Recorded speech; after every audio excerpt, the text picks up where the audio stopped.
Hello everyone, this side Mohit senior. Welcome back to our YouTube channel. और आज की video के अंदर मैं आपको बताने वाला हूँ नीट एग्जाम देने के साथ साथ आप और कौन से ऐसे एग्जाम दे सकते हो जिनका सिलेबस जो है वो नीट के साथ सेम रहेगा और ये एग्जाम देने आपके लिए मस्ट कंपलसरी है। क्यों कंपलसरी है सब कुछ मैं इस वीडियो के अंदर आपको बताऊंगा, लेकिन उससे पहले मैं आपको एक चीज कंफर्म कर देता हूँ। नीट का जो एग्जाम है वो पिछले साल की बात करें तो 24 लाख स्टूडेंट ने जो नीट एग्जाम के लिए जो है वो रजिस्ट्रेशन की थी, रजिस्टर्ड किया था। और उसमें से जो हम नंबर ऑफ एमबीबीएस सीट्स की बात करें वो मात्र 60 से 70 हजार सीट्स हैं, वो भी प्राइवेट कॉलेजेस को मिलाकर। तो यानी कि कंपटीशन हमारे पास यहाँ पे बहुत ज्यादा हाई है।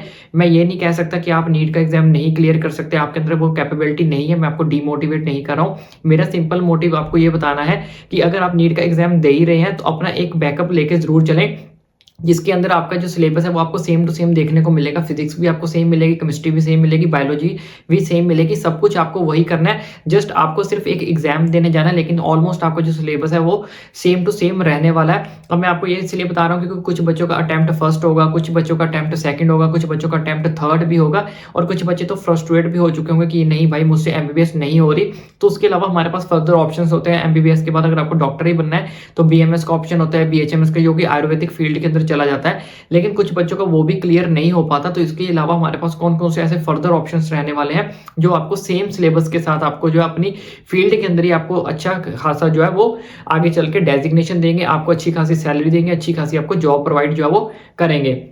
तो सब कुछ इस वीडियो के अंदर मैं आपको बताऊंगा, ब्रीफली डिटेल में एक्सप्लेन करूंगा। तो सबसे पहले नंबर पर बात करते हैं एम्स को लेकर। आप कुछ बच्चे सोच रहे होंगे कि सर एम्स के अंदर तो एमबीबीएस ही होता है। तो देखो बच्चों, मैं आपको यहाँ पे एक चीज क्लियर कर देता हूँ। जो एम्स के अंदर हम एडमिशन लेते हैं वो हम एडमिशन होती है एक तो एमबीबीएस की, जो हमारे पास नीट के थ्रू अगर हम क्लियर करते हैं, नीट क्लियर करते हैं, तब आपको जो है वो एमबीबीएस की सीट मिलती है। किसके अंदर? एम्स के अंदर। लेकिन एम्स अपना खुद का एग्जाम भी जो है वो कंडक्ट करवाता है अलग से।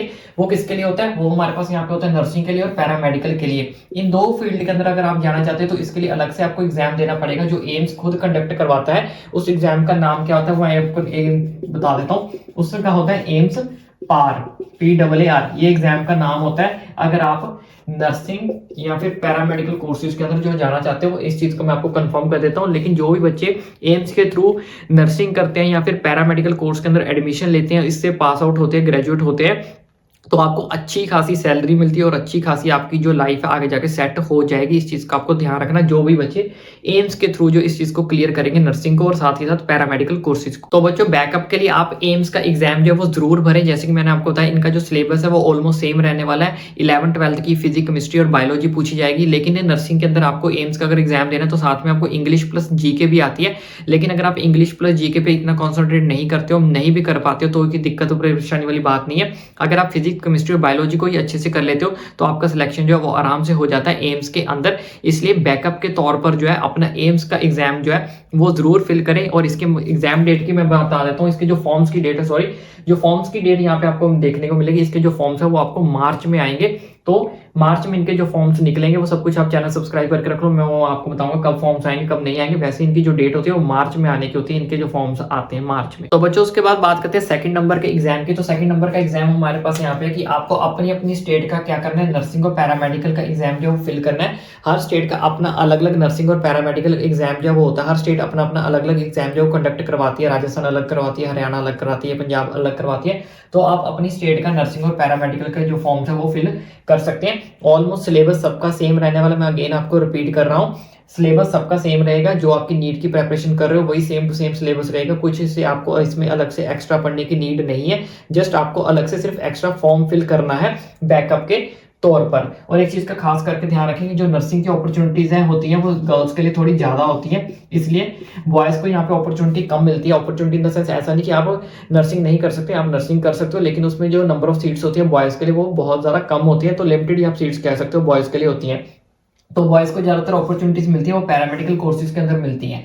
तो बेटर है कि जो बॉयज है वो पैरामेडिकल कोर्सेज के अंदर जाएं। तो paramedical courses girls plus boys दोनों ही कर सकते हैं, दोनों के लिए अपॉर्चुनिटीज है। लेकिन अगर नर्सिंग की बात करें तो यहाँ पे जो लेस अपॉर्चुनिटीज रहेगी किसके लिए? बॉयज के लिए, यानी कि लिमिटेड सीट्स आपको जो देखने को मिलेंगी। लेकिन अगर आपका खासा बहुत ज्यादा इंटरेस्ट है, आप लगता हो कि मैं क्लियर कर पाऊंगा क्योंकि लिमिटेड सीट्स होती हैं, तो आप नर्सिंग के अंदर भी जो है वो जा सकते हो। इसके साथ-साथ एक और चीज़ का आपको ध्यान रखना है, कुछ स्टेट्स ऐसी हैं जहाँ पे अगर आपको प्राइवेट के साथ-साथ अगर गवर्नमेंट यानी किसी भी नर्सिंग या पैरामेडिकल कोर्सेज़ के अंदर एडमिशन लेनी है, कॉलेजेस के अंदर एडमिशन लेनी है, चाहे वो गवर्नमेंट है या प्राइवेट है, उसके लिए आपको जो है उनकी स्टेट का एग्ज़ाम जो क्लियर करना ही पड़ता है, क्योंकि मैक्सिमम स्टेट्स ऐसी हैं जहाँ पे आपको डायरेक्ट एडमिशन नहीं मिलती है। अगर आप उनको एडमिशन लेना चाहते हो अपनी स्टेट के अंदर, तो आपको जो अपनी स्टेट का एग्ज़ाम पहले देना पड़ेगा, नर्सिंग के लिए भी और पैरामेडिकल के लिए भी, तभी जाके आपको गवर्नमेंट प्लस प्राइवेट कॉलेजेस के अंदर एडमिशन मिलेगी। इस चीज़ का आपको थोड़ा-सा खास करके ध्यान रखना है। सिलेबस मैंने आपको ऑलरेडी बता दिया सेम रहेगा, बस इंग्लिश और साथ ही साथ आपको जीके एक्स्ट्रा देखने को मिलेगी, वो लेकिन नेग्लिजिबल के नाम मात्र ही होती है। अगर आप उसको अच्छे से नहीं भी कर पाते तो ऑलमोस्ट आपका सिलेक्शन हो जाता है। अगर आप पढ़ना भी चाहते हो तो जैसे कि मैंने आपको बताया कि इसके जो फॉर्म्स हैं वो मार्च अप्रैल में आपको देखने को मिलेंगे, तब आपके पास 1-2 महीने का टाइम होता है, तो आप इंग्लिश जीके तब दैट टाइम पे जो है वो पढ़ सकते हो। अब बात कर लेते हैं नेक्स्ट एग्जाम की। तो बच्चों अब नेक्स्ट एग्जाम की बात कर लेते हैं, तो यहाँ पे हमारे पास नेक्स्ट एग्जाम है सीयूईटी का। सीयूईटी का एग्जाम बहुत ज़्यादा इंपॉर्टेंट है। इसमें आपको बहुत ज़्यादा अपॉर्चुनिटीज जो आपको देखने को मिलेंगी, चाहे आप गर्ल्स हैं चाहे बॉयज हैं, दोनों के लिए इसमें अंदर बोथ स्टूडेंट्स के लिए यहाँ पे आपको अपॉर्चुनिटीज देखने को मिलेगी, गर्ल्स के लिए भी बॉयज के लिए भी। और साथ ही साथ इसके अंदर जो बच्चे मेडिकल फील्ड के साथ अपनी फील्ड चेंज करना चाहते हैं, नॉन मेडिकल फील्ड के अंदर जाना चाहते हैं, या फिर उनको लगता है कि मेरा मेडिकल में नहीं हो पा रहा है, मुझे नॉन मेडिकल फील्ड के अंदर जाना है, तब भी इसके अंदर आपको अनलिमिटेड अपॉर्चुनिटीज यानी कि देखने को मिलेगी। जैसे कि जो बच्चे बीएससी बायोटेक्नोलॉजी करना चाहते हैं, बीएससी फोरेंसिक में जाना चाहते हैं, वेटनरी में जाना चाहते हैं, बीएससी नॉन मेडिकल में जाना चाहते हैं, तो इस तरह की लॉट्स ऑफ अपॉर्चुनिटीज जो आपको सीयूटी के अंदर जो आपको देखने को मिलेगी। और इसका एग्जाम जो है वो मई के लास्ट में जाके होता है, ऑलमोस्ट आप मई में कह सकते हो, मई में ही होता है, मई के लास्ट में।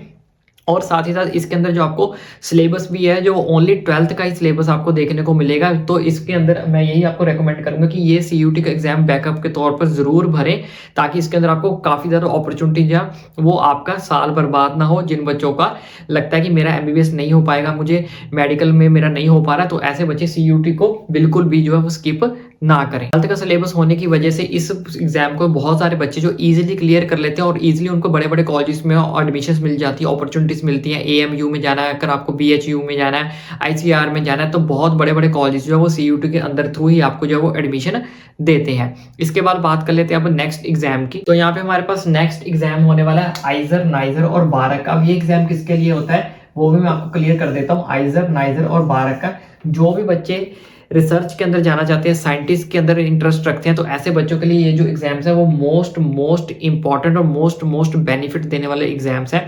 ये आप कह लो कि पूरे इंडिया के अंदर टॉप इंस्टीट्यूट्स होते हैं जो रिसर्च और आपको उसके अंदर साइंटिस्ट के अंदर एडमिशन देते हैं, और साथ ही साथ आपकी जॉब को कंफर्मेशन देते हैं, कंफर्म्ड करते हैं, और इसमें आप अच्छी खासी सैलरी यानी कि अच्छी खासी अर्निंग जो है वो कर सकते हो। लेकिन इसके अंदर आप तभी जा सकते हो अगर आपका रिसर्च के अंदर या फिर आप साइंटिस्ट के अंदर अगर आप इंटरेस्ट रखते हो। तो इस फील्ड के अंदर अगर आप जाना चाहते हो तो आइजर, नाइजर और बारक का एग्जाम जो है वो जरूर कंडक्ट करें।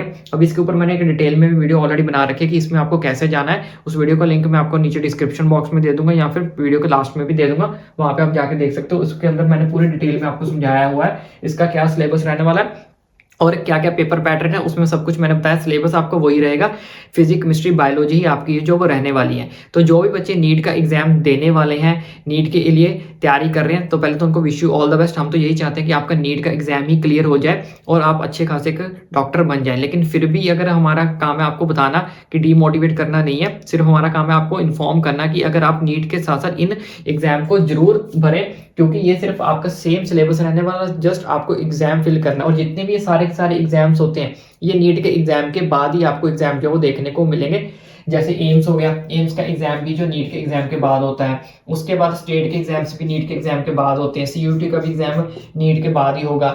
ये सारे एग्जाम्स जो है वो नीट के बाद ही होते हैं, इसलिए आप पहले अपना नीट का एग्जाम दें और अच्छे से दे, बिना डीमोटिवेट हुए दे, और 100% अपने एफर्ट्स डालें कि हमारा नीट का एग्जाम ही क्लियर हो जाए। लेकिन बैकअप के तौर पे सेम सिलेबस रहने की वजह से हम आपको ये रेकमेंड कर रहे हैं कि सेम सिलेबस आपको कुछ एक्स्ट्रा नहीं पढ़ना है। जस्ट एक इंग्लिश और जीके होती है, वो अगर आप पढ़ भी लोगे तब भी बेनिफिट है। लेकिन फिजिक्स, केमिस्ट्री, बायोलॉजी अगर अच्छे से कर जाओगे तब भी आपका इनमें अच्छे खासे आराम से सिलेक्शन जो है वो हो जाता है। पहला एग्जाम एम्स का आपको जो फिल करना है, दूसरा एग्जाम आपको अपनी स्टेट के नर्सिंग और पैरामेडिकल के एग्जाम फिल करने हैं, तीसरा आपको सीयूटी का फिल करना है और आइसर, नाइजर और 12 का आपको तभी जाना अगर आप इस सर्च में या फिर साइंटिस्ट बनने में इंटरेस्टेड हो तो। इसके अलावा और कोई मेजर आपको कोई जानकारी चाहिए ओपन है, मुझे नीचे कमेंट करके ही पूछ सकते हो। बाकी इनके रिलेटेड धीरे धीरे हमारे चैनल पर और भी आपके लिए क्या क्या अपॉर्चुनिटीज रहने वाली है, कौन कौन से कॉलेजेस आपके लिए बेस्ट रहने वाले, काउंसलिंग कैसे करनी है, ईच एंड एवरीथिंग की इन्फॉर्मेशन आपका भाई आप तक पहुंचाएगा, वो भी फ्री ऑफ कॉस्ट। इसलिए चैनल को सब्सक्राइब करना ना भूलें।